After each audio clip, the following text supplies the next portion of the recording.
Hello, everyone. Today, we will explore the case of the mysterious disappearance of a woman after a family dinner. When the police got involved, they discovered some troubling clues that led to strange suspects. However, they eventually solved the mystery, and it turned out that the answer had been right in front of them all along.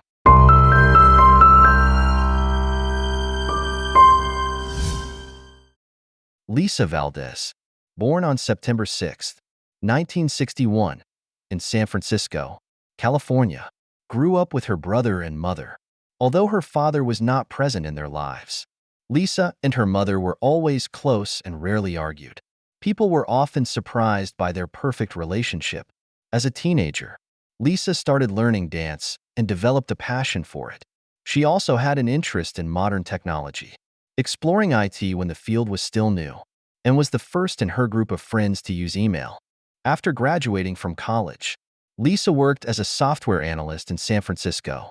Sometime later, her mother used her savings to buy Lisa a small apartment in a fancy neighborhood with a beautiful view of the city. Lisa lived alone there, advancing in her career and spending time with her family. She never gave up her love for dancing and still went to classes weekly with her best friend. On May 16, 1998, Lisa, 36 years old, invited her mother and friends over for dinner. After the guests left, her mother helped with the dishes and then went home. Before leaving, Lisa promised to call her mother the next day. When Lisa didn't call, her mother thought she was busy and waited a little longer. Lisa was supposed to go to her dance class that day, but the whole day passed with no news. The next day, Lisa's mother tried to call her, but there was no response. She kept calling, but Lisa never answered. By Monday, Lisa's colleagues called her mother to say that Lisa hadn't come to work and wasn't answering their calls. This was unusual because Lisa was always responsible and had never missed work without notifying anyone. Worried, her mother decided to go to Lisa's apartment to check on her. When she arrived, she found the area around the building had been cordoned off by the police. There were many officers, and she immediately asked what had happened. The police explained that a few hours earlier, a resident had complained to the manager about a strange odor coming from an apartment. The manager went to check and found the door unlocked. Upon opening it, he saw a body on the floor and immediately called the police. The police quickly identified the victim as Lisa. She had been partially undressed, with clear signs of injury, indicating this was a murder. Based on the level of decomposition, Lisa had been dead for a few days. The police suspected she had been attacked, as her underwear was found next to her body. The room was full of blood, both on the floor and on the bed. The TV was still on. The air conditioning was set at 78 degrees, and the apartment was somewhat messy. However, the detectives noted that this was typical of Lisa, who wasn't very concerned about keeping her house tidy. There were no signs of a robbery, as all valuable items, including jewelry, were still intact and clearly visible. The only things missing were Lisa's keys and her briefcase. Another strange detail was that the killer had cut off some of Lisa's hair and taken it with them. With the multiple wounds on Lisa's body, the police suspected a strong personal motive. They believed the killer might have known Lisa and, for some reason, hated her. This theory was strengthened by the fact that there were no signs of forced entry, and Lisa's apartment was gated, accessible only by a key or with permission from a resident. The police began interviewing residents in the building, hoping someone had seen the attacker. They quickly found the first clue.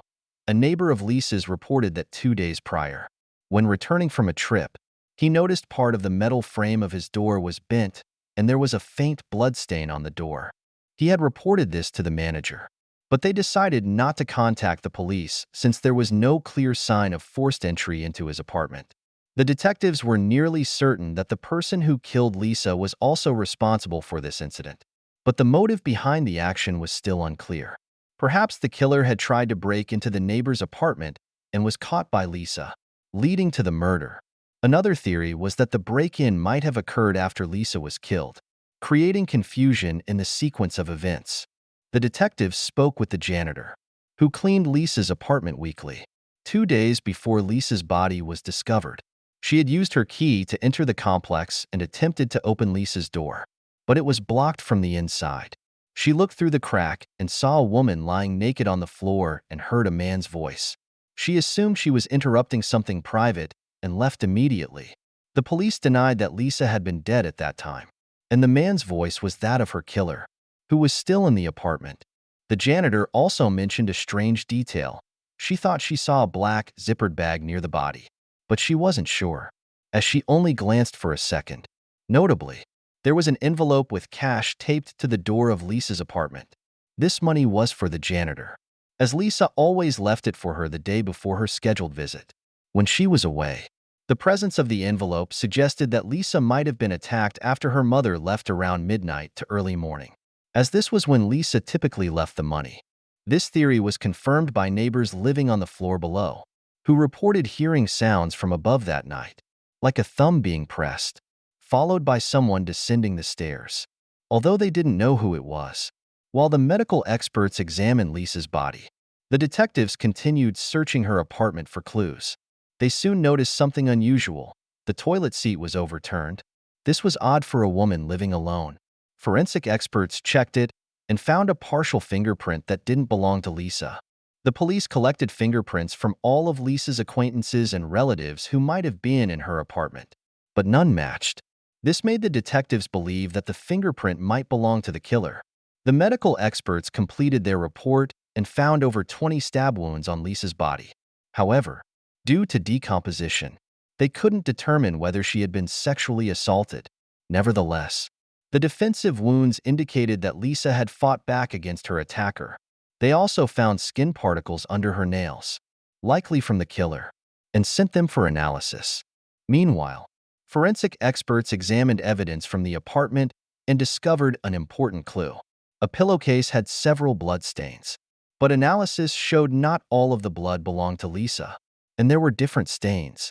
Therefore, the pillowcase was sent to the lab for further testing. The detectives speculated that the killer might have accidentally injured themselves while stabbing Lisa, which is common in such cases when a knife can easily slip. Another hypothesis was proposed when 2 bandages from a first aid kit were found in the bathroom. The killer might have used them to stop their bleeding and could have left fingerprints on the toilet seat when discarding the gauze. DNA analysis revealed that the blood on the pillowcase belonged to an unidentified man whose profile was not in the FBI database. Skin particles found under Lisa's nails matched this same individual, as did the blood stains on her apartment door.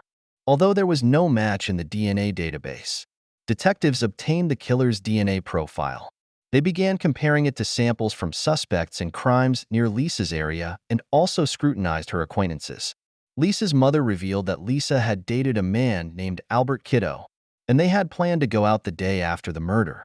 However, Kiddo canceled their date just days before. Detectives brought Kiddo in for questioning and immediately noticed a large cut on his hand, suspecting he might have been injured during the murder. It was possible Robinson injured his hand while stabbing Lisa, a common occurrence in such attacks. This made him an immediate suspect, though he denied any involvement in the murder. Detectives took his fingerprints and DNA samples for comparison, but they were shocked when neither matched the blood on the pillowcase or the skin particles under Lisa's nails, which clearly belonged to someone else. Investigators continued pursuing other leads and decided to listen to Lisa's answering machine messages left in the days before the murder. They compiled a list of 40 callers, but one strange message stood out. Just hours before the murder, while Lisa still had visitors, a man called her, and when she didn't pick up, he left an unusual message. "You know how it is. Lisa, are you home?" Police played the message for Lisa's friends, and one immediately identified the voice as Albert Robinson, a co-worker of Lisa's. He had expressed romantic feelings for her multiple times, but she wasn't interested in a relationship with him. The two had remained friendly at work and within their shared friend group, with Lisa considering him just a friend. Days after the murder, at a memorial for the victim, another incident occurred. Robinson attended and gave a speech that bewildered everyone. He claimed he and Lisa were deeply in love and were planning to marry and start a family. Lisa's friends and mother refuted his claims, asserting they were untrue. Lisa had confided in them that Robinson had shown interest, but she felt no romantic attraction toward him. Lisa's mother emphasized their close relationship, saying Lisa wouldn't have kept such plans a secret from her. Robinson was brought in for questioning again, but he denied any involvement in the murder, stating he loved Lisa and would never harm her. However, he initially refused to provide DNA or fingerprints to police. These actions further raised suspicions against Robinson, and detectives sought any new clues to determine if he had been obsessively fixated on Lisa while she saw him only as a friend. The brutality of the crime suggested a strong personal motive, and the fact that the killer cut off a lock of Lisa's hair and took it away hinted at an obsessive fixation. Detectives eventually obtained a search warrant for Robinson's home, where they discovered something truly disturbing: dozens of photos of Lisa scattered everywhere. This further reinforced the idea of Robinson's obsession with her. However, Robinson continued denying any involvement in the murder. This time, he provided his fingerprints and DNA. Detectives were nearly certain he was the killer, but they were stunned when the test results showed no match with the evidence collected from the victim's apartment. As a result, Robinson was cleared as a suspect, and police resumed searching for new leads. Despite persistent efforts, detectives hit a dead end, and the case remained unsolved for years. Investigators continued comparing the killer's DNA and fingerprints against databases, hoping he would be linked to another crime. But this never happened. Initially, police found it strange that someone capable of such a brutal crime wasn't in the database, suspecting it was his first major offense. In subsequent years, police regularly checked for database matches but found none. Lisa's mother gave several television interviews, pleading for anyone with information to come forward, but detectives still found no new leads. By 2010, detectives learned that the FBI had begun using new DNA technology to compare suspect profiles to relatives in databases, aiming to identify close family members of the killer. Unlike genetic genealogy, which emerged years later, this method was effective only for immediate relatives, like a parent or sibling of the person in the database. In 2011, police requested such a comparison and waited. On September 2nd, detectives received a call from the FBI with both good and bad news. They stated that no relative comparison would be conducted, but the reason was unexpected. Before running a familial search, experts had rechecked the suspect's DNA sample. 13 years after the murder, the DNA from the blood and skin particles under Lisa's nails matched a man named Anthony Hughes, 52, who had just been added to the FBI database. Anthony had a long criminal record spanning decades, but had never committed a crime requiring his DNA to be added to the database. Following changes to California's criminal laws, submitting DNA became mandatory for all offenses, no matter how minor. Anthony's DNA was added after he was arrested for petty theft. His fingerprints were also entered and matched those found on the toilet seat in Lisa's apartment. Experts easily identified which finger left the print before his arrest. Detectives sought further evidence connecting him to the crime. Here, they encountered an unexpected twist. 13 years earlier, police had listened to messages left on Lisa's answering machine, but only examined calls made before her murder. Now, all these years later, police discovered Anthony Hughes had called Lisa a day after her death, leaving her a message. The message was ordinary and raised no suspicions at the time. However, if police had investigated Anthony back then, they would not only have discovered his extensive criminal history, but also something else. While reviewing Lisa's belongings, detectives went through her clothing notebook and found Anthony's phone number, confirming she knew him. After speaking to Lisa's friends, police learned she had dated Anthony briefly during high school. Now, detectives had everything they needed to interrogate Anthony. At the time, he had no fixed address, so detectives decided to proceed cautiously to prevent the suspect from fleeing. They arrested him, saying the police were investigating a series of robberies in San Francisco, and he surrendered without resistance. During the interrogation, the detectives began by asking about the robberies before moving on to Anthony's criminal record. Eventually, they asked him if he knew Lisa Valdez. Initially, he answered no, but when they showed him her photo, he admitted they knew each other from high school.